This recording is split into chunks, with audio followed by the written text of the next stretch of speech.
अस्सलाम वालेकुम। ईरा लाइट्स ऑल सेशंस। आज हम डिस्कस कर रहे हैं यूनिट वाइज एफएलपी 1 और हमारा टॉपिक था अग्रीमेंट मिस्टेक्स का। तो क्वेश्चन नंबर 1 देखते हैं हम। इसका डेल्टा ऑप्शन करेक्ट है।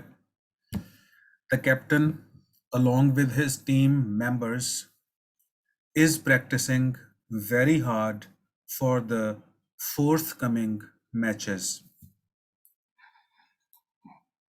अल्फा में मिस्टेक यूं है कि द कैप्टन क्योंकि सिंगुलर है, इस वजह से आर की जगह इज आना चाहिए था।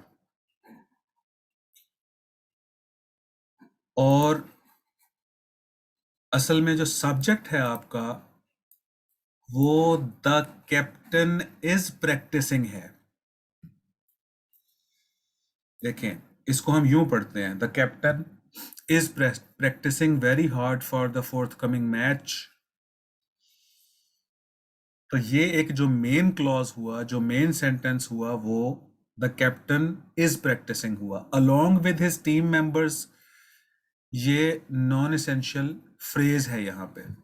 इसको आप यूं समझ लें अगर समझना चाहते हैं, या फिर इसका तरीका समझने का ये भी है कि अलोंग विद के दाएं बाएं दो डिफरेंट टाइप्स की, कि जब नाउन्स आते हैं या प्रोनाउंस आते हैं तो हम अलोंग विद से पहले वाले वर्ड पे फोकस करते हुए वर्ब का इस्तेमाल करते हैं। तो अलोंग विद से पहले अगर कैप्टन है तो बाद में इज आना चाहिए। इस तरह से समझ लें।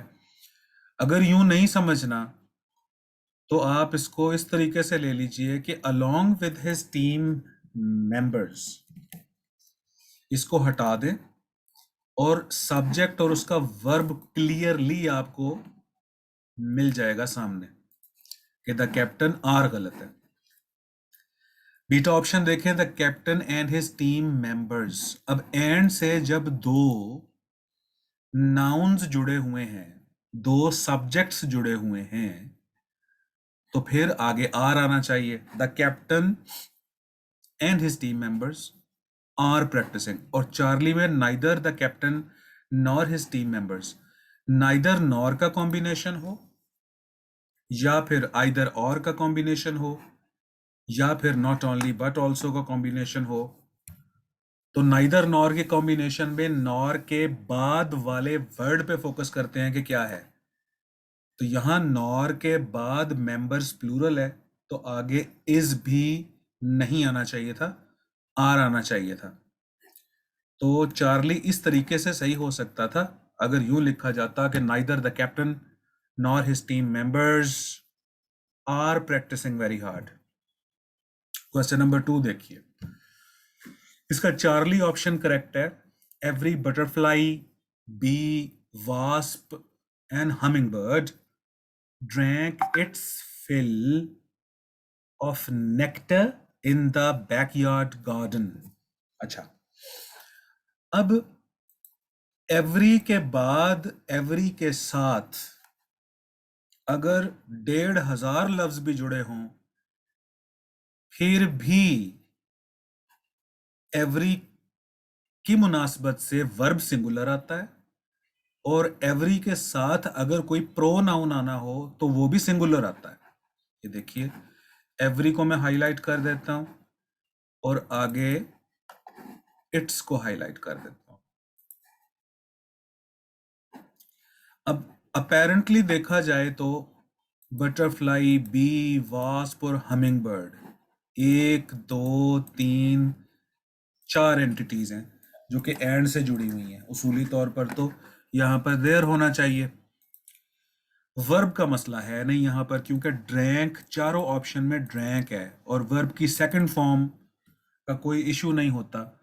वो सिंगुलर वर्ब के साथ भी, सिंगुलर सब्जेक्ट के साथ भी वर्ब की सेकंड फॉर्म ही आती है अगर आनी हो तो, और प्लूरल के साथ भी आती है। जैसे I drank, we drank, they drank, he drank. Verb का इशू तब आता है कि जब प्रेजेंट सिंपल टेंस हो या प्रेजेंट इंडेफिनिट टेंस हो, उसमें आपको एस या ई एस का इजाफा करना पड़ता है। लिहाजा क्वेश्चन नंबर 2 के ये जो ऑप्शंस है यहाँ पर ड्रैंक का तो इशू है नहीं। अब हम देखते हैं कि every butterfly, bee, wasp and humming bird drank its fill. अब इट्स क्यों आया यहाँ पे, जबकि इससे पहले तो इतनी सारी मतलब 4 एंटिटीज मौजूद हैं, इस एवरी की वजह से। तो एवरी जब एक से ज्यादा नामों के साथ भी जुड़ के आता है तो अपने बाद वर्ब भी सिंगुलर लेता है और प्रोनाउन भी सिंगुलर लेता है। तो इसलिए every butterfly, bee, wasp and humming bird drank its fill of nectar. Drank its fill का मतलब है शेर होकर, पेट भर के। अच्छा, अब अल्फा में इशू ये है कि अगर एवरी से बात स्टार्ट हुई है और एवरी नाउन के साथ आगे 4 नाउन्स के साथ जुड़ा हुआ है तो आगे देयर क्यों है फिर। अच्छा, अब देखें, अब बीटा को देखें। The butterfly, bee, wasp and humming bird. अब देखें, अब ये एक से ज्यादा सब्जेक्ट्स हैं लेकिन एवरी इनके साथ नहीं है। जब एवरी इनके साथ नहीं है तो फिर आगे देयर आना चाहिए, ठीक। और डेल्टा में neither the butterfly nor the bee, wasp and humming bird drank their fill यहां पर आना चाहिए, क्योंकि नॉर के बाद वाले हमने नाउन्स को देखना है, प्रोनाउंस को देखना है कि कौन से हैं। तो यहां पर नॉर के बाद बी, वास्प और हमिंग बर्ड एक से ज्यादा एंटिटीज हैं, तो लिहाजा आगे देयर आना चाहिए।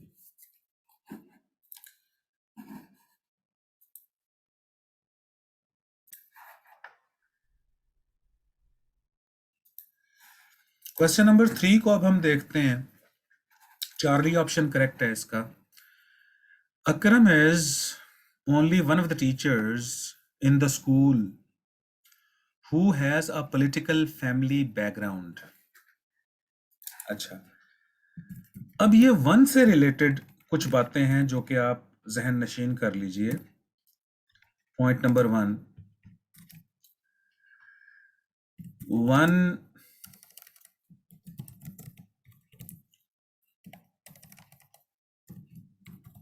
should respect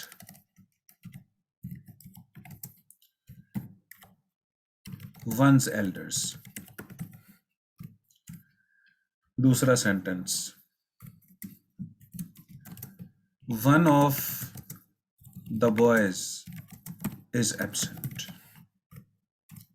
तीसरा sentence, Ali is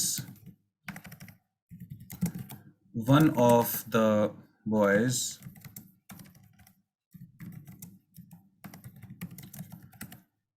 who are absent. चौथा sentence, Ali is only one of the boys who is absent.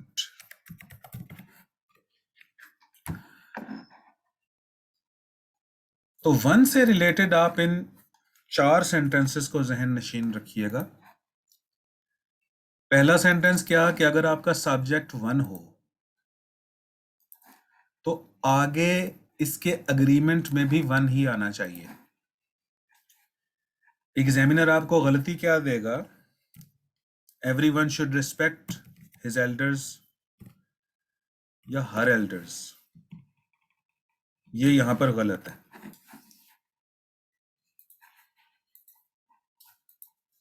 हाँ, एवरीवन के साथ हिज लगाया जा सकता है, एनीवन के साथ हिज लगाया जा सकता है, लेकिन अगर अकेला वन हो सब्जेक्ट तो बाद में भी कॉम्बिनेशन वन का ही बनना चाहिए। अच्छा, एग्जामिनर आपको एक और धोखा भी दे सकता है कि यहां पर वंस कर दे, अपॉस्ट्रॉफी ना लगाए।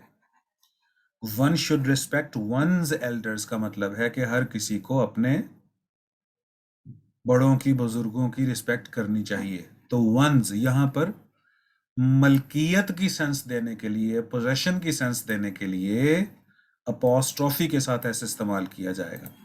तो ये 3 किस्म की आपको वो एग्जामिनर चकमे दे सकता है। अच्छा, दूसरा सेंटेंस देखें, one of the boys is absent. अब इसमें जो ख्याल रखना है वो ये है कि आपका सब्जेक्ट फिर वन है, सब्जेक्ट फिर वन है, तो यहां पर सिंगुलर सब्जेक्ट को देखते हुए इज आना चाहिए। तो यहां पर एग्जामिनर दो किस्म के आपको ट्रिक्स खेल सकता है आपके साथ कि या तो यहां पर आर लगा दे, जो कि गलत है, या फिर यहां पर बॉय कर दे, वन ऑफ द बॉय। तो ये भी याद रखिएगा कि जब हमने चॉइस करनी होती है, तो जब हमने चीजें चूज करनी होती हैं, एंटिटीज चूज करनी होती हैं, तो एक से ज्यादा होनी चाहिए ना, वन ऑफ द बॉयज होना चाहिए ना, वन ऑफ द स्टूडेंट्स होना चाहिए, सम ऑफ द स्टूडेंट्स होना चाहिए। तो या तो एग्जामिनर यहां पर करेगा वन ऑफ द बॉय, तो वो भी गलत है, ये भी याद रखिएगा, या वन ऑफ द बॉयज ही कहेगा लेकिन आगे आर लगाएगा। तो अब आपने याद क्या रखना है कि वन ऑफ के बाद जो नाउन आएगा वो प्लूरल होगा,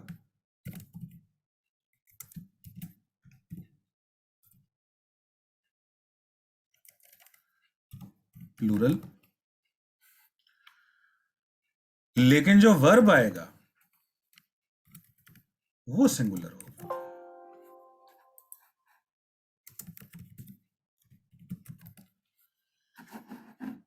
ठीक, तो one of the boys is absent. अच्छा, अब ये दो सेंटेंसेस हो गए। अब जो सेंटेंस नंबर 3 और 4 है, इसको जहन में रखिएगा। Ali is one of the boys who are absent. अब हु यहां पर है रिलेटिव प्रोनाउन, हु, ऊपर वाले किसी फिक्रे में हु नहीं आया एज अ रिलेटिव प्रोनाउन, ऊपर वाले दोनों सेंटेंसेस जो है वो डिफरेंट हैं। रिलेटिव प्रोनाउन से पीछे वाले नाउन को हम देखा करते हैं, अगर वो नाउन सिंगुलर है तो वर्ब भी सिंगुलर आता है, जैसे कि यहां हु से पहले बॉयज प्लूरल है, ये देखो, तो आगे आर भी प्लूरल आया, ये देखिए। तो यहां वन ऑफ से धोखा नहीं खाना, अगर सेंटेंस ही वन ऑफ से स्टार्ट हो रहा है फिर तो वर्ब सिंगुलर आएगा, फिर होगा one of the boys is absent, ये देखिए।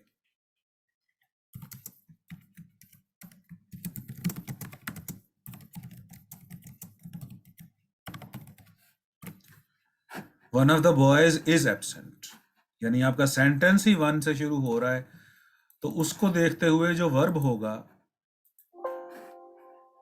वो भी सिंगुलर आएगा, one is absent of the boys, among the boys, यूं देखो इसे। अच्छा, लेकिन ये जो थर्ड और फोर्थ सेंटेंसेस हैं इसमें है रिलेटिव प्रोनाउन हु, ये जो हु है, हुम है, विच है, हुज है, ये रिलेटिव प्रोनाउन का भी काम करते हैं। और रिलेटिव प्रोनाउन क्या होता है, अपने से पहले वाले नाउन के साथ रिश्ता जोड़ता है, नाम ही देखे ना इसका रिलेटिव प्रोनाउन। यानी अगर सेंटेंस हो कि this is the boy who is honest, ये देखिए। अब यहां हु का जो रिलेटिव प्रोनाउन था वो बॉय था, बॉय क्योंकि सिंगुलर है तो लिहाजा यहां पर वर्ब भी सिंगुलर आया है। तो गुजारिश मैं ये कर रहा हूं आप लोगों से कि रिलेटिव प्रोनाउन के से जो पहले वाला नाउन होता है उस वो रिलेटिव प्रोनाउन का एंटीसीडेंट कहलाता है, यानी कि पहले आने वाला। उसको देखते हुए हम वर्ब का तयन करते हैं कि अगर Ali is one of the boys who are absent है तो ये क्यों है, क्योंकि हु से पहले बॉयज प्लूरल है, लिहाजा आर भी प्लूरल आना चाहिए। ये सेंटेंस ठीक है। तो अगर ये सेंटेंस ठीक है तो फिर यहां इस बॉयज की वजह से आर क्यों नहीं आया? वजह उसकी ये है कि वन के ऊपर जो ओनली का स्ट्रेस पड़ रहा है, तो इसलिए अब हम वन पे फोकस करेंगे। Ali is only one who is absent, तो यहां इस हु का जो एंटीसीडेंट है वो वन बन गया है।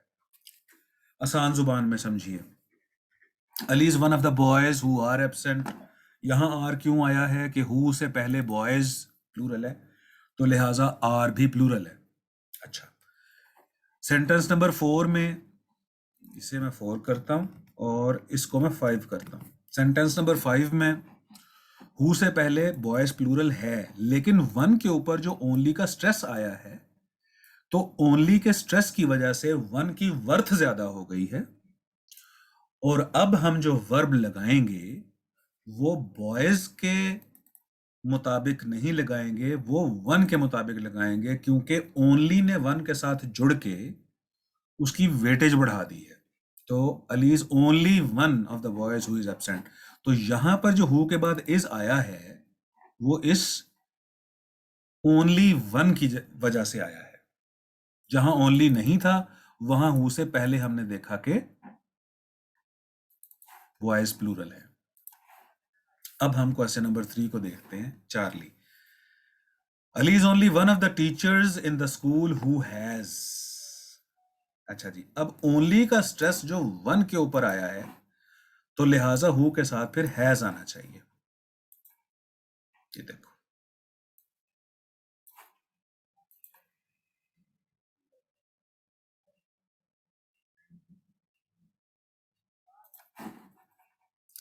ये देखो। अच्छा जी, अल्फा में मिस्टेक क्या है कि ओनली वन के साथ यहां पर हु हैव लिखा हुआ है। ठीक है, यहां पर हु हैव आ सकता है। किस सूरत में आ सकता है? अगर आप यहां पर ओनली हटा दो फिर ठीक है। Ali is one of the teachers in the school who have, उसकी वजह यह है कि ओनली खत्म हो गया। और अब इस हु ने इस टीचर्स के मुताबिक, इस हु ने इस टीचर्स के मुताबिक वर्ब लेना है, लेकिन क्योंकि यहां पर ओनली लिखा हुआ था लिहाजा यहां पर हैव गलत है। अब बीटा को देखें। Ali is one of the teachers, ये देखें जो मैं अभी आप लोगों को बता रहा था। Ali is one of the teachers in the school who have आना चाहिए यहां पे। क्यों? कि इस हु का जो एंटीसीडेंट है वो टीचर्स है, और टीचर्स क्योंकि प्लूरल है लिहाजा हु के बाद हैव आना चाहिए। और ये भी आपको पता होगा इस बात का कि ही, शी, इट और कोई भी सिंगुलर सब्जेक्ट हो उसके साथ हैज आता है, और आई, वी, यू, दे और कोई भी प्लूरल सब्जेक्ट्स हो तो उनके साथ हैव आता है। डेल्टा देखें, Akram is only one of the teachers, one of the teachers, ये देखें अभी मैंने आपको समझाया है। भाई वन ऑफ द टीचर हो ही नहीं सकता, टीचर्स को प्लूरल करोगे तो वन ऑफ चुनोगे ना। तो यहां पर Ali is only one of the teachers in the school who has आगे ठीक है, ये ओनली वन के मुताबिक ही आया है, लेकिन यहां पर टीचर्स की मिस्टेक है।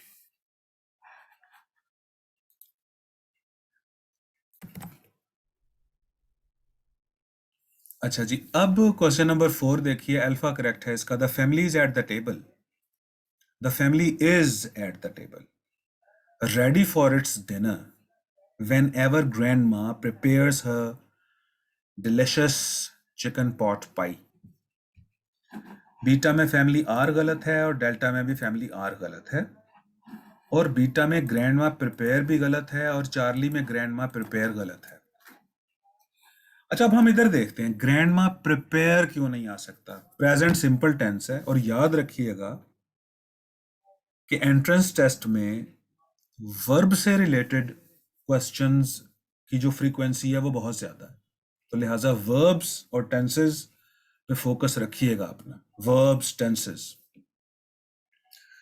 तो प्रेजेंट सिंपल स्ट्रक्चर में प्रेजेंट सिंपल टेंस, जिसको पुराने जमाने में प्रेजेंट इनडेफिनेट टेंस भी कहा जाता था, तो ग्रैंडमा क्योंकि सिंगुलर है लिहाजा प्रिपेयर के साथ एस का इजाफा होना चाहिए, ये इसलिए गलत है। अगली गुजारिश ये है कि फैमिली आर क्यों गलत है। देखिए फैमिली है collective noun, collective noun, collective noun जब ग्रुप की सेंस देते हैं तो सिंगुलर होते हैं, लेकिन अगर आपका फोकस मेंबर्स के ऊपर चला जाए तो फिर वो प्लूरल होते हैं। फिर समझिए, कलेक्टिव नाउन जब ग्रुप ऑफ मेंबर्स की बात करें तो वो सिंगुलर होगा, लेकिन जब मेंबर्स ऑफ द ग्रुप की बात करें तो वो प्लूरल होगा। ये आपकी ये फिक्रे की सेंस आपको बताती है। अब अल्फा इसलिए करेक्ट किया है, the family is at the table, family यहां पर एज अ सिंगल ग्रुप के तौर पर ली गई है, तो फैमिली इज है। लेकिन फैमिली आर भी हो सकता था। फिक्रा अब मैं अगर लिखूं यूं, his family are doing different types of jobs to earn their living। ये देखो जरा आप, his family are doing different types of jobs to earn their living। अब यहां फैमिली, फिर उसके साथ आया है आर, और फिर उसके बाद आया है देयर। वजह क्या थी कि यहां मेंबर्स ऑफ द फैमिली की बात हो रही है। अच्छा, इसके ऊपर बच्चे कंफ्यूज होते हैं कलेक्टिव नाउन के ऊपर। अब मेरी बात गौर से समझना सारे। देखिए, अगर तो आप राइटर हो, अगर आप खुद राइटर हो तो आप आजाद हो, कलेक्टिव नाउन के साथ कुछ भी लगाओ। अगर मैं राइटर हूं और अगर मैं नॉवल लिख रहा हूं तो मैं कह सकता हूं the team was playing well, मैं ये भी कह सकता हूं the team were playing well, मेरी मर्जी, मेरा नॉवल मेरी मर्जी। तो the team was playing well में यहां मैंने टीम को एज अ सिंगल ग्रुप लिया है। The team were playing well को मैंने उस टीम के मेंबर्स पे फोकस किया है। तो अगर आप राइटर हो तो आपको कोई नहीं रोक सकता कि आप कलेक्टिव नाउन से पहले कलेक्टिव नाउन के साथ कौन सा वर्ब लगाते हो, वो आपकी अपनी सेंस होती है। लेकिन हम यहाँ पर राइटर्स नहीं हैं, हम यहाँ पर, हमने क्या करना है कि हमारे सामने मिस्टेक्स आनी है, हमने उस मिस्टेक्स को फाइंड आउट करना है। तो फिर हम सेंटेंस के अंदर कोई ना कोई सिग्नल देखेंगे, कलेक्टिव नाउन के साथ क्या आएगा उसके लिए हम कोई ना कोई सिग्नल देखेंगे। अब वो सिग्नल कैसा है, अब ये देखें। अल्फा इसलिए करेक्ट किया है कि पूरी फैमिली टेबल पे बैठी हुई है, सारे एक ही काम कर रहे हैं, डिनर, और सारे वही डिश खा रहे हैं कि जो उनकी ग्रैंड मदर खाते हैं, जो उनकी ग्रैंड मदर बनाती है, और उस डिश का नाम है चिकन पॉट पाई। तो सिंगल ग्रुप है, the family is at the table, यानी वो खानदान मेज पर होता है, रेडी फॉर इट्स डिनर, अपने डिनर के लिए रेडी, जब भी ग्रैंड माँ प्रिपेयर करती हैं वो delicious chicken pie, chicken pot pie. अब इस सेंटेंस को देखिए, his family are doing different types of jobs to earn their living. यहां पर सेंटेंस के अंदर सिग्नल मैंने ये ढूंढा कि ये जो डिफरेंट टाइप्स ऑफ जॉब्स है ना, ये असल में मेंबर्स ऑफ द फैमिली की बात हो रही है। अब जो मैंने बात की है उसको मुख्तसरन यूं बयान करता हूं मैं, कि अगर आप राइटर हो तो आप आजाद हो, कलेक्टिव नाउन के साथ इज, आर कुछ भी इस्तेमाल करो, वॉज वर कुछ भी इस्तेमाल करो। कलेक्टिव नाउन अगर ग्रुप की सेंस देना चाहो तो वो सिंगुलर होते हैं, कलेक्टिव नाउन के मेंबर्स को हाईलाइट करना चाहो तो वो प्लूरल होते हैं। लेकिन एग्जामिनेशन पॉइंट ऑफ व्यू से हमने फिक्रे के अंदर सिग्नल ढूंढने होते हैं कि क्या ये ग्रुप की बात हो रही है या अलहदा-अलहदा उसके मेंबर्स की बात हो रही है। तो सिग्नल्स हमें ढूंढने के बाद हमने वर्ब का इस्तेमाल करना होता है। जैसे एक बड़ा मशहूर सा एक सेंटेंस है कलेक्टिव नाउन के बारे में, वो हर टीचर ही तकरीबन इसकी मिसाल देता है, the jury is united, the jury are divided. अच्छा, अब the jury is united, the jury are divided. अब सेंटेंस के अंदर ये जो यूनाइटेड और डिवाइडेड का वर्ड है ना, ये सिग्नल्स हैं। ज्यूरी अगर यूनाइटेड है तो इज है, सिंगल ग्रुप की सेंस आ गई। ज्यूरी अगर डिवाइडेड है तो आर है, क्योंकि मेंबर्स की सेंस आ गई। अब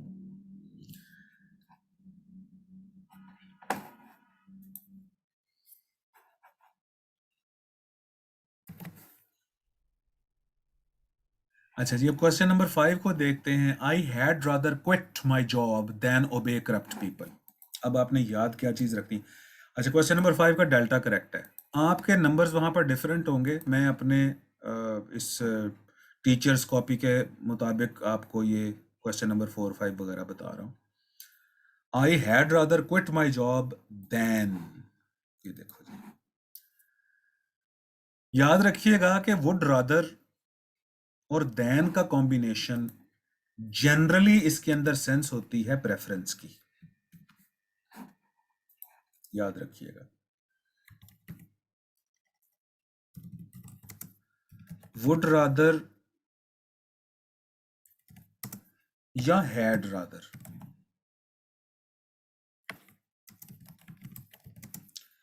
इनके साथ अगर देन लगा हो तो जनरली जो सेंस होती है वो प्रेफरेंस की सेंस होती है, प्रेफर।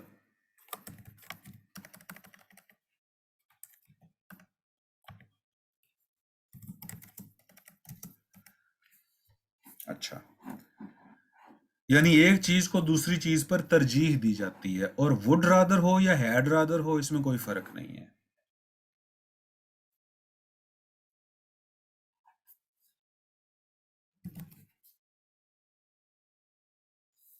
तो आपने ये बात जहन में रखनी है कि वुड रादर हो या हैड रादर हो, तो इनके बाद अगर वर्ब ने आना है तो वर्ब की फर्स्ट फॉर्म आएगी, फर्स्ट फॉर्म ऑफ वर्ब, जिसको हम बेस फॉर्म भी कहते हैं। तो वुड रादर या हैड रादर के बाद भी वर्ब की फर्स्ट फॉर्म आएगी, और देन के बाद भी वर्ब की फर्स्ट फॉर्म आएगी। ये कॉम्बिनेशन आपने याद रखना है। वुड रादर के साथ अगर देन का कॉम्बिनेशन बना हुआ हो तो वुड रादर या हैड रादर के बाद भी वर्ब की फर्स्ट फॉर्म या बेस फॉर्म, और हैड रादर के और देन के बाद भी वर्ब की फर्स्ट फॉर्म या बेस फॉर्म। अब बच्चे जो हैं वो धोखा कहाँ से खाते हैं, वो देखते हैं यहाँ पर हैड है तो सोचते हैं कि आगे थर्ड फॉर्म आनी चाहिए, एक तो इससे आपने अवॉइड करना है। हैड के बाद थर्ड फॉर्म आती है लेकिन वो पास्ट परफेक्ट टेंसेस में आती है, हैड रादर के बाद नहीं आती। तो हैड रादर के बाद भी फर्स्ट फॉर्म, जैसे यहां पर क्विट वर्ब की फर्स्ट फॉर्म है, और देन के बाद भी फर्स्ट फॉर्म, जैसे कि ओबे यहां पर वर्ब की फर्स्ट फॉर्म है। तो ये सेंस ऑफ प्रेफरेंस के लिए। अब अल्फा में मिस्टेक ये है कि हैड रादर के बाद क्विट तो ठीक है, लेकिन देन के बाद टू ओबे क्यों है, ये गलती है यहाँ पे। टू और वर्ब की फर्स्ट फॉर्म नहीं, हैड रादर के बाद भी वर्ब की फर्स्ट फॉर्म और देन के बाद भी वर्ब की फर्स्ट फॉर्म। बीटा में देन के बाद ओबेइंग लिखा हुआ है, ये गलत है, और चार्ली में देन लिखा हुआ है, ये गलत है। देन टाइम को शो करता है बेटे, देन। इसे मैं नीचे ले जाता हूं अब। अच्छा जी, अब क्वेश्चन नंबर 6 देखिए। Neither of those sharks circling your boogie board looks hungry enough to bite.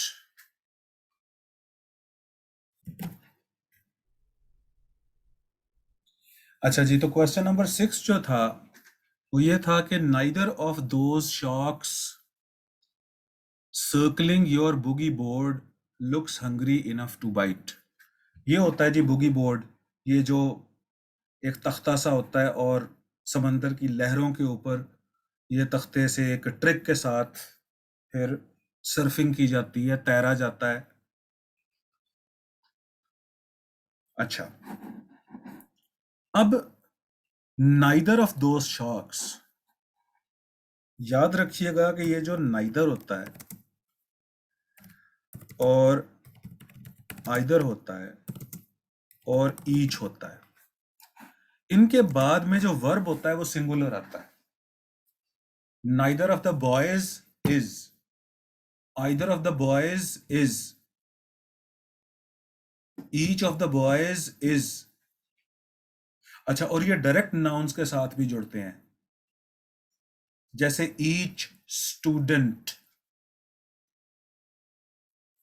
ठीक है।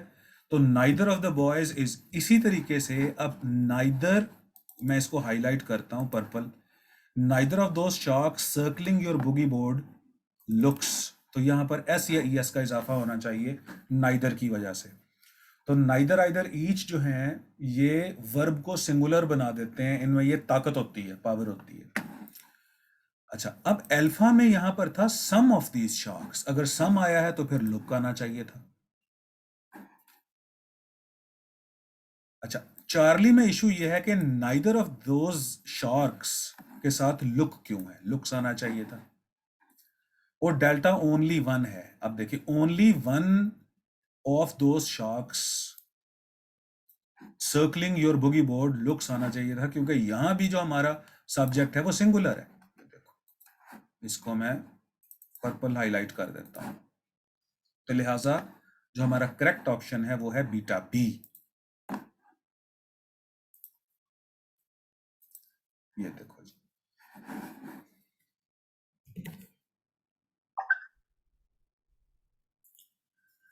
अच्छा जी, क्वेश्चन नंबर 7 को अब हम देखते हैं। इसका डेल्टा करेक्ट है। Eight the pet store each iguana, iguana ये छिपकली टाइप एक होता है जानवर, और क्या नाम है, गिरगिट की तरह का होता है लेकिन रंग नहीं बदलता। माउस एंड जर्बल, जर्बल भी चूहे जैसा ही होता है। तो at the pet store each iguana mouse and gerbil tries. अच्छा, अब अभी अभी मैं आप लोगों को ऊपर ही बता के आया हूं कि नाइदर आइदर और ईच, इनके अंदर ताकत होती है कि ये वर्ब को सिंगुलर बना देते हैं और हमें धोखा देते हैं, क्योंकि नाइदर आइदर ईच के बाद बाज औकात प्लूरल सब्जेक्ट्स आए होते हैं। अब देखें, यहां भी ईच के साथ इगुआना एक, माउस दो और जर्बल तीन, तीन नाम जुड़े हुए हैं ईच के साथ, इसके बावजूद ईच के साथ ट्राइज आया है। तो एक आम आंख इस धोखे में आ सकती है कि इगुआना माउस और जर्बल, यानी ये प्लूरल है तो यहाँ पर ट्राई आना चाहिए, लेकिन ईच की वजह से ट्राइज आएगा और ईच की वजह से ही आगे इट्स आएगा। तो अल्फा में ट्राई गलत, बीटा में भी ट्राई गलत, और इट्स ये इट इज होता है। ये अगर यूं लिखा जाए ना, आई टी अपॉस्ट्रोफी एस, तो इसका मतलब होता है इट इज। लेकिन ये जो इट्स अपॉस्ट्रोफी के बगैर लिखा जाता है तो ये पोजेशन को शो करता है, याद रखिएगा। इट्स जो अपॉस्ट्रोफी के बगैर लिखा जाता है तो वो पोजेशन को शो करता है। अच्छा, तो it's glass case while humans, अब ह्यूमंस अगर प्लूरल हैं तो यहां पर होवर आना चाहिए। होवर का मतलब मुंडलाना होता है। Outside like giant predators who are, predators के साथ हु से पहले प्रेडिटर्स अगर प्लूरल है तो आर आना चाहिए, ये ठीक है यहां पे। अब अल्फा में ईच की मौजूदगी में ट्राई गलत, बीटा में भी एवरी की मौजूदगी में ट्राई गलत, क्योंकि एवरी के साथ भी ट्राइज आएगा, और आगे इट्स के ऊपर अपॉस्ट्रोफी भी गलत, क्योंकि ये इट इज ग्लास तो नहीं ना हो सकता, इट्स ग्लास, उसका ग्लास। और चार्ली में ह्यूमंस होवर्स लिखा हुआ है, ह्यूमन होवर्स हो सकता है। अगर सिंगल ह्यूमन की बात करेंगे तो वो होवर्स होगा, जैसे ह्यूमन गोज, लेकिन ह्यूमंस गो। ठीक है, अब हम क्वेश्चन नंबर 8 देखते हैं। अच्छा जी, अब क्वेश्चन नंबर 8 का डेल्टा करेक्ट है। ठीक है, अब ये देखें जी, ये पूरा क्लॉज सब्जेक्ट का काम कर रहा है, क्लॉज एज अ सब्जेक्ट। और क्लॉज एज अ सब्जेक्ट को पहचानने का तरीका क्या है? बड़ा आसान सा तरीका है, देखें। क्लॉज एज अ सब्जेक्ट और क्लॉज एज एन ऑब्जेक्ट को पहचानने का तरीका क्या है कि पूरा क्लॉज सब्जेक्ट का काम भी कर सकता है और पूरा क्लॉज ऑब्जेक्ट का काम भी कर सकता है। अब मिसाल देखिए इसकी, हाउ ही स्पीक्स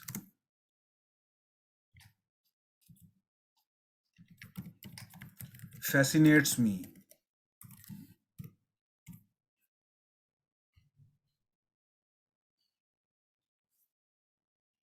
और दूसरा सेंटेंस देखिए, I don't know where he went.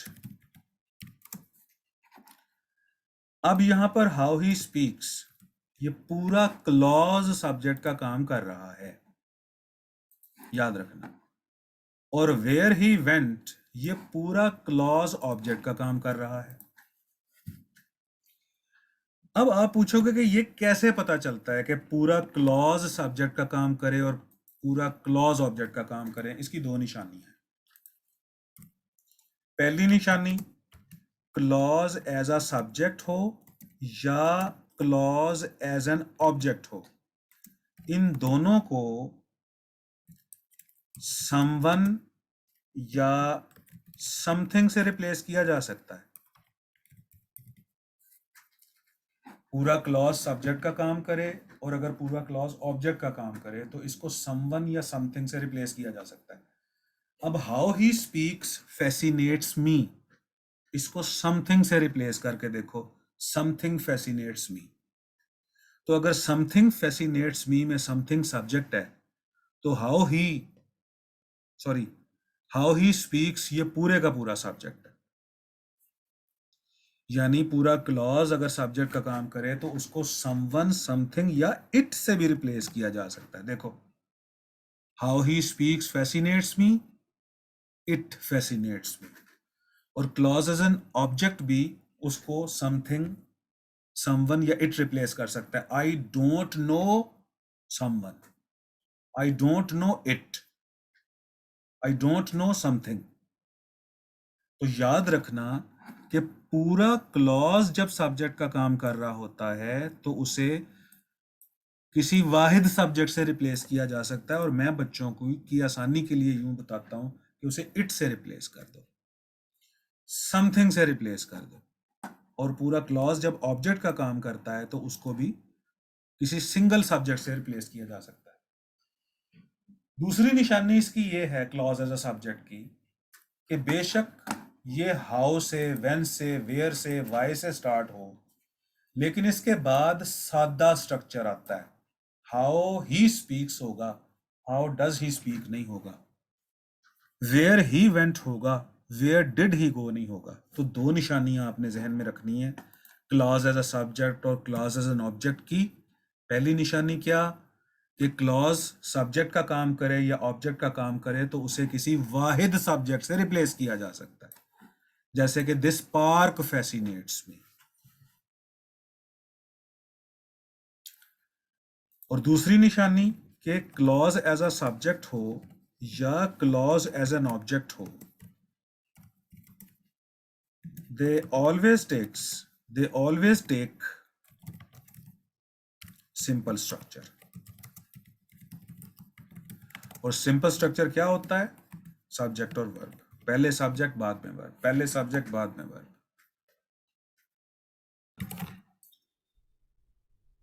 अब क्वेश्चन नंबर 9 देखिए, my brother new a little Chinese, so we did not face much difficulty in interacting with the natives during our first visit to Beijing. अच्छा, अब a little और little में फर्क क्या है? a little का मतलब होता है something और little का मतलब होता है near to nothing। यानी a little भी थोड़ी चीज को जाहिर करता है, लेकिन लिटिल तो ना होने के बराबर कम। यानी कि आ लिटिल का मतलब है कुछ ना कुछ और लिटिल का मतलब है ना होने के बराबर कम। और लिटिल हो या आ लिटिल हो या द लिटिल हो, ये अनकाउंटेबल नाउन्स के साथ आते हैं, अनकाउंटेबल नाउन्स के साथ जुड़ जाते हैं।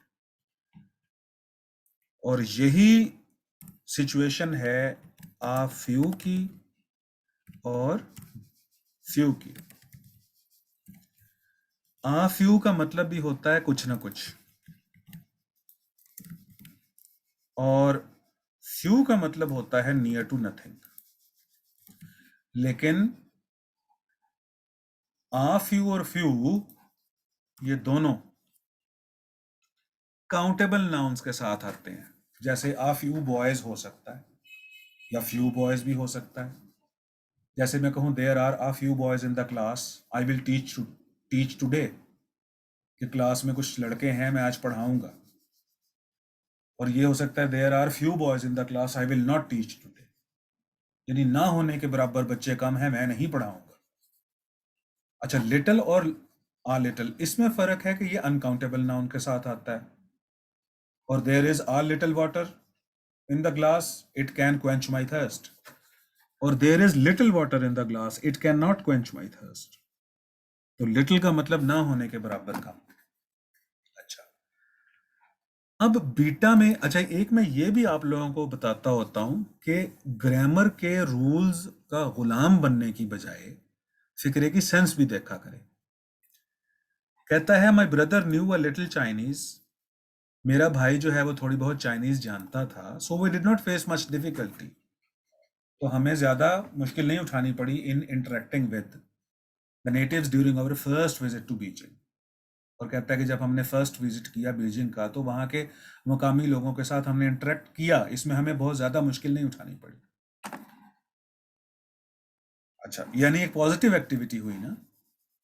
तो आ लिटिल चाइनीज आना चाहिए कि कुछ ना कुछ आती थी चाइनीज।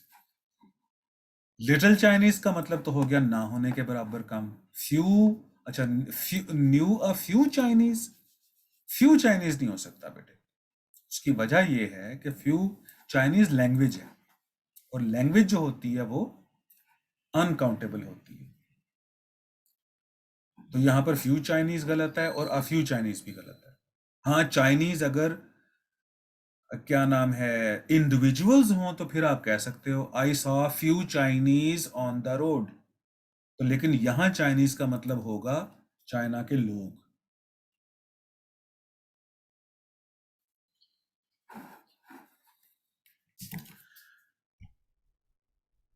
अच्छा जी, क्वेश्चन नंबर 10 को देखिए। डेल्टा करेक्ट ऑप्शन है इसका। Many a student has participated in the singing competition, however only a few of them are going to get appreciation certificates। अच्छा, तो मैनी आ के बाद सब सिंगुलर होता है। Many a boy is, many an animal is, many a table is, many a bird is. तो many आ का signal याद रखिएगा कि मैनी आ के बाद सब सिंगुलर होते हैं। तो मैनी अ स्टूडेंट हैज आना चाहिए यहाँ पे डेल्टा में। पहले मैं इसको हाईलाइट कर देता हूँ पर्पल, देखो। तो many a student has, alpha में हैव गलत, बीटा में मैनी अ स्टूडेंट्स हैव गलत, चार्ली में अगर मैनी है तो फिर स्टूडेंट्स के बाद हैव आना चाहिए ना। तो याद रखिएगा कि मैनी आ के बाद सब सिंगुलर, लेकिन अगर मैनी हो या आ मैनी हो तो उसके बाद सब प्लूरल।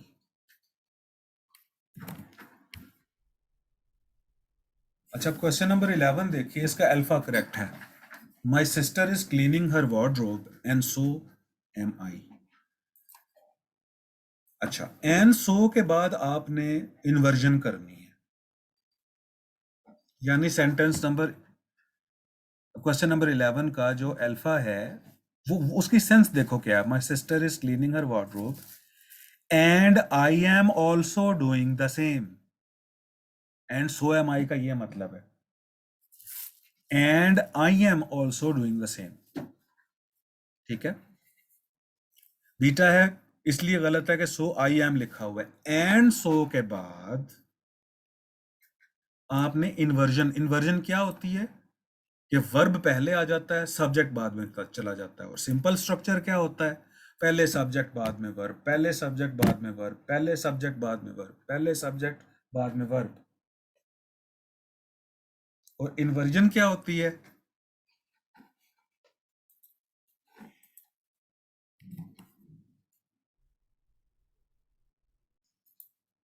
और इन्वर्जन क्या होती है, पहले वर्ब बाद में सब्जेक्ट, पहले वर्ब बाद में सब्जेक्ट, पहले वर्ब बाद में सब्जेक्ट। चार्ली इसलिए गलत है कि जो टेंस पहले मौजूद है प्रेजेंट कंटिन्यूअस है या प्रेजेंट प्रोग्रेसिव टेंस है, तो इसके बाद में भी वही आना चाहिए था ना। तो एंड सो से पहले जो टेंस इस्तेमाल होता है, एंड सो के बाद वही टेंस इस्तेमाल होना चाहिए। तो लिहाजा यहां पर डू आई और आई डू गलत है। क्वेश्चन नंबर 12 का चार्ली है बेटे, देखिए कैसे। बिकॉज द क्लर्जी, अब क्लर्जी है कलेक्टिव नाउन। अब बहस है कि यहां पर वांट आना चाहिए कि वांट्स आना चाहिए। तो द क्लर्जी वांट इसलिए आना चाहिए, याद करें अभी मैंने आपको ये बात बताई है कि कलेक्टिव नाउन से आगे सेंटेंस में हमने सिग्नल की तलाश करनी है कि कलेक्टिव नाउन सिंगल ग्रुप की बात कर रहा है या इंडिविजुअल मेंबर्स की बात कर रहा है। अब बताओ, यहां पर क्लर्जी का जो फोकस है, क्लर्जी से मुराद इंडिविजुअल मेंबर्स है। ये कैसे पता चला कि वो डोर टू डोर जा रहे हैं, इसलिए यहां पर दे लगा है, इसलिए यहां पर themselves लगा है, और इसलिए यहां पर want लगा है। wants नहीं, want सिंगुलर होगा। तो इसलिए अल्फा में ये देखें इट इज और इट सेल्फ गलत, बीटा में इट इज गलत और wants भी गलत। क्लर्जी want आना चाहिए यहाँ, और डेल्टा में भी wants गलत।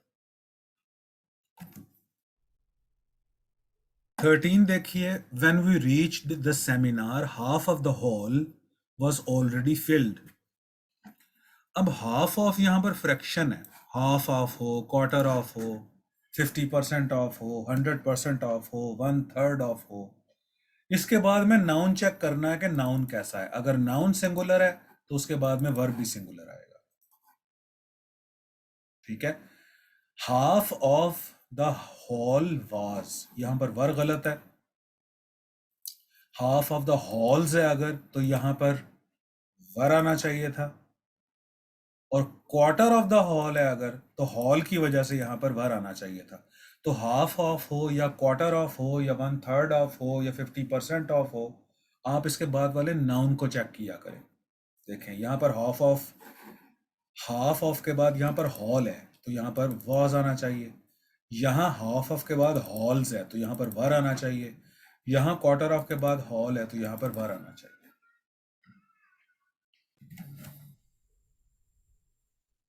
14 जो है इसका डेल्टा करेक्ट है। Each of these women wishes, ये वही रूल है जो अभी आपको मैंने समझाया है। ईच ऑफ दीज के बाद तो प्लूरल दो ना आप, विमेन तो प्लूरल होना चाहिए। Each of these boys, each of these members, each of these chairs, लेकिन आगे वर्ब सिंगुलर होना चाहिए, क्योंकि ईच, एवरी और नाइदर और आइदर, इनमें पावर होती है कि ये वर्ब को वाहिद बना देते हैं। अच्छा, अल्फा में अगर ऑल ऑफ द विमेन तो विश आना चाहिए ना, फिर दैट के बाद भी दे आना चाहिए। बीटा में each of these women wishes होना चाहिए, और चार्ली में ईच ऑफ दिस वुमेन लिखा हुआ है। अब वुमेन वाहिद होता है और विमेन जो है वो सिंगुलर, और विमेन जो है वो प्लूरल होता है।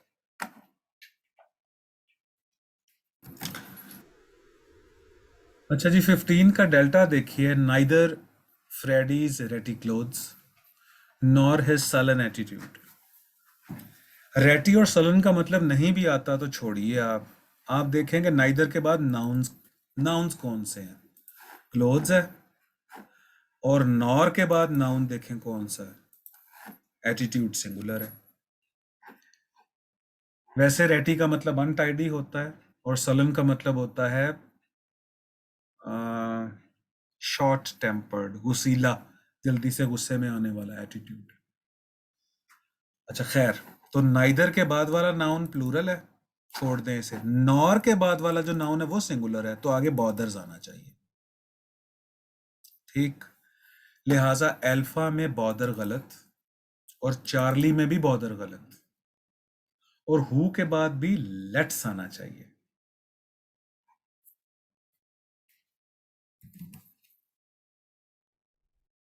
क्योंकि हु से पहले जो नाउन है वो सिंगुलर है, यानी अमेंडा लेट्स फ्रेड। ठीक है,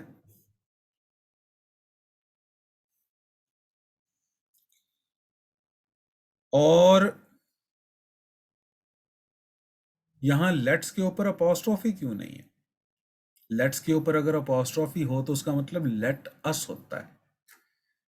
ठीक है, अच्छा जी, इसके बाद अब 16th देखिए, nothing is in its place after the violent shaking from the earthquake. Nothing के साथ इट्स आना चाहिए, सिंगुलर, बीटा इसका करेक्ट ऑप्शन है। 17 का देखिए, at the car wash the team took there places आना चाहिए बेटे। अब देखें, टीम के मेंबर्स की बात हो रही है, कैसे पता चला मुझे? देखो, वो डिफरेंट काम कर रहे हैं आगे। टीम के जो मेंबर्स हैं वो अपने अपनी प्लेसेस पर चले गए, so that each vehicle got vacuumed, कि हर हर गाड़ी को वैक्यूम किया जाए, वॉश किया जाए, ड्राई किया जाए, डिफरेंट काम है।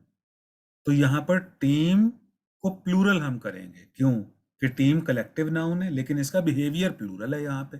कैसे प्लूरल है? कि मेंबर्स की बात हो रही है यहाँ पे।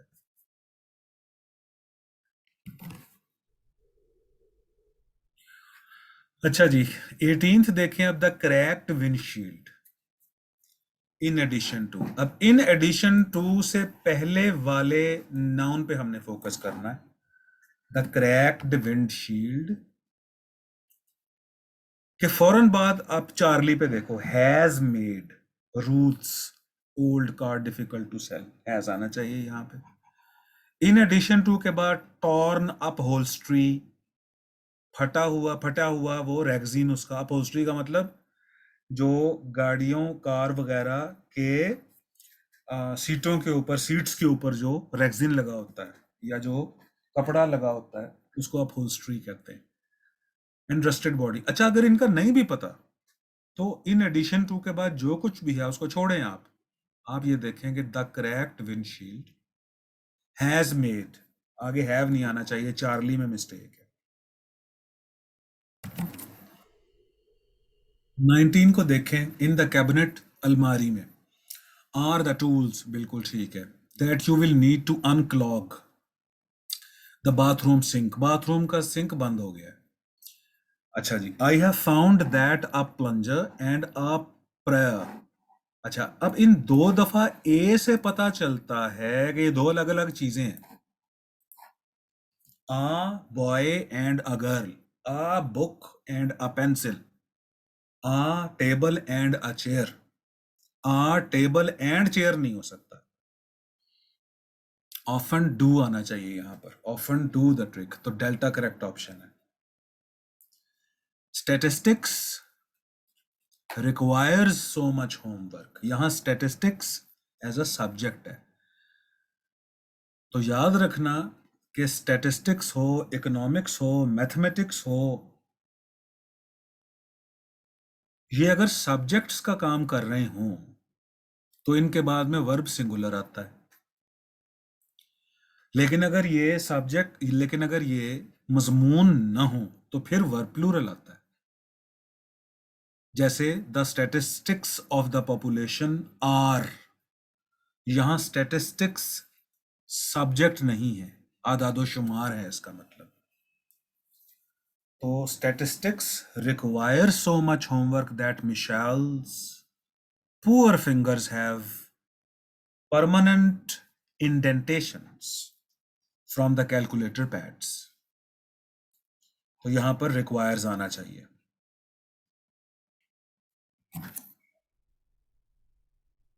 21 को देखिए, when Matthew is having a bad day, old episodes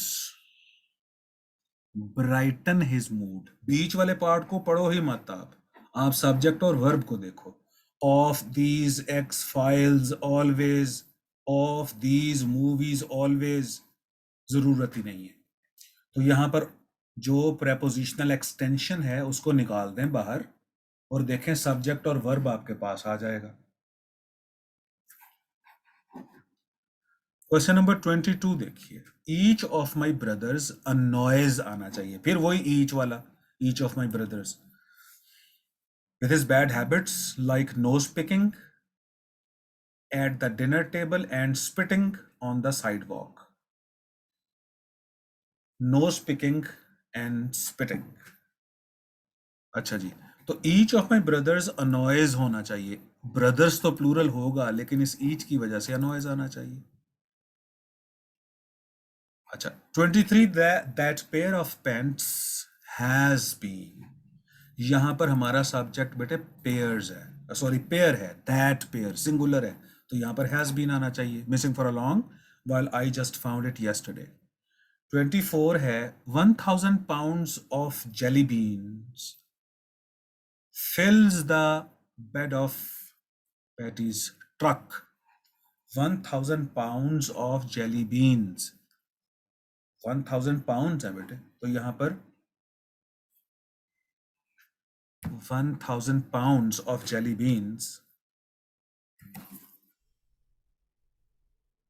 तो 1000 pounds of jelly beans है बेटे। अब ऐसा लगता है कि जैसे ये प्लूरल है, लेकिन असल में ये अमाउंट है। द अमाउंट, द उसकी जो मिकदार है वो सिंगल कॉन्सेप्ट दे रही है, तो यहां पर फिल्स आना चाहिए। 1000, the amount of 1000 pounds of jelly beans fills the bed of Patty's truck.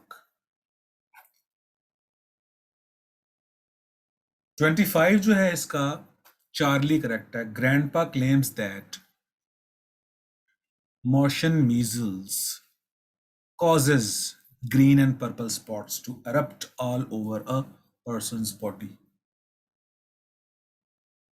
मॉर्शन measles, अब मीजल्स बीमारी का नाम है, मीजल्स है, मम्प्स है, रिकेट्स है, ये लफ्ज देखने में प्लूरल है, लेकिन इनके साथ वर्ब सिंगुलर आता है, तो यहां पर कॉजेज आना चाहिए।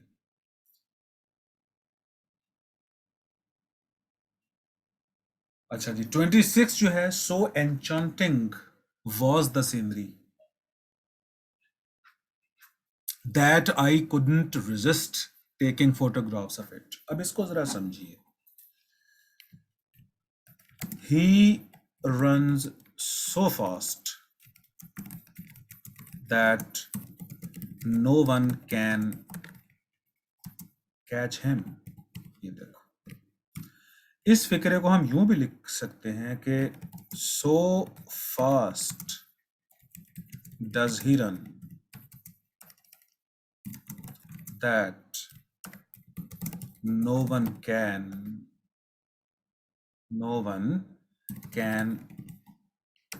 catch him. ये देखो, तो ये फिक्रा यूं भी हो सकता था ऊपर वाला, the scenery was so enchanting, फिर ठीक था, लेकिन सो एन्चांटिंग वॉज द सीनरी, ठीक है। ये वॉज द सीनरी पूछो कि भाई ये इन्वर्जन क्यों हुई है, यहां पे ये सो एन्चांटिंग पहले आया है, इस वजह से हुई है। इसकी दो मिसालें आपके सामने, जैसे कि he runs so fast, so fast बिल्कुल ठीक है, बाद में आया है तो ही रन्स है, लेकिन अगर आपका फिक्रा ही सो फास्ट से स्टार्ट हो रहा है तो फिर so fast does he run आना चाहिए।